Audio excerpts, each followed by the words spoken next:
ప్రజానీకానికి ఇచ్చాను. దానిలో మేజర్ పార్ట్ 75% పైన ఎస్సీ, ఎస్టీ, బీసీ మైనారిటీలకు అందే విధంగా చేసి ఆర్థికంగా వారికి చేయూతనిచ్చేటటువంటి కార్యక్రమం చేశాను.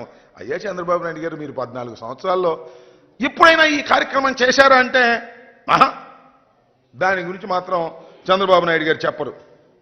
అదేమంటే చంద్రబాబు నాయుడు గారు ఒక మార్కు పెట్టుకున్నాడు. ఆయన పత్రికలు, నాకు ఒక విజన్ ఉంది అంటాడు. ఏం విజన్ ఉంది చంద్రబాబు నాయుడు గారు? నాకు అర్థం కాలేదు. What is your vision? నేను గుర్తు చేసుకోండి ఒకసారి. చంద్రబాబు నాయుడు గారు 53 రోజులు జైల్లో ఉన్నాడు, జ్యుడిషియల్ రిమాండ్లో ఉన్నాడు. కేసులో పట్టుబడి ప్రాథమిక సాక్ష్యాధారాలన్నీ ఉన్న తర్వాత న్యాయస్థానాలు వారిని రాజమండ్రి సెంట్రల్ జైలుకి పంపితే 53 రోజులు ఉన్నాడు.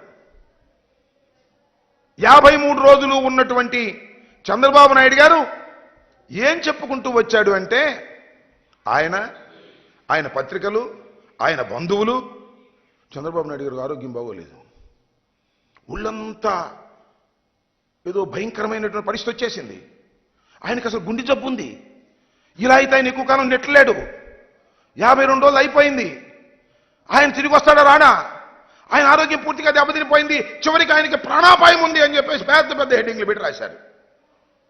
బయటకు వచ్చాడు, ఏమండి ప్రాణాపాయం ఉంది ఆయనకి? ఏంటి ఆయన విజను?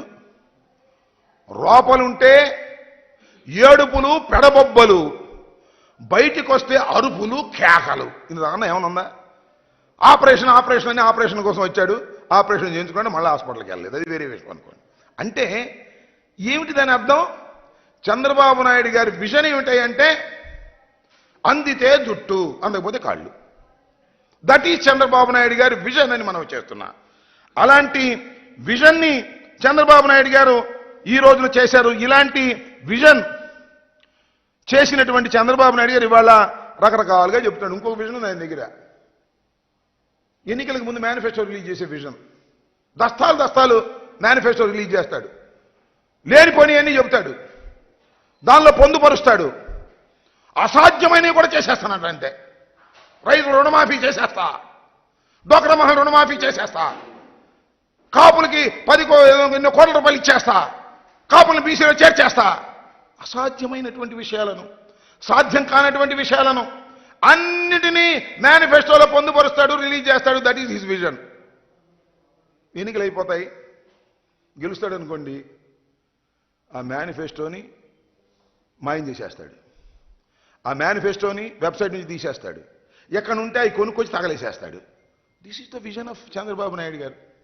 చంద్రబాబు నాయుడు గారి విజన్ ఇది. మేనిఫెస్టో రిలీజ్ చేయటం, ఎన్నికల్లో గెలిపిస్తే మేనిఫెస్టోని మాయం చేసేటటువంటి విజన్ కలిగినటువంటి వ్యక్తి చంద్రబాబు నాయుడు గారు. అదేమంటే చంద్రబాబు నాయుడు గారు అంటున్నాడు, నాది విజన్, జగన్ది పాయిజన్. బాగుంది కదా డైలాగు? ఈయనది విజన్ అంట, జగన్మోహన్ రెడ్డి గారిది పాయిజన్ అంట. ఏమయ్యా జగన్మోహన్ రెడ్డి గారిది పాయిజన్ ఎలా అయిద్దయ్యా? 2,53,00,000 కోట్ల రూపాయలు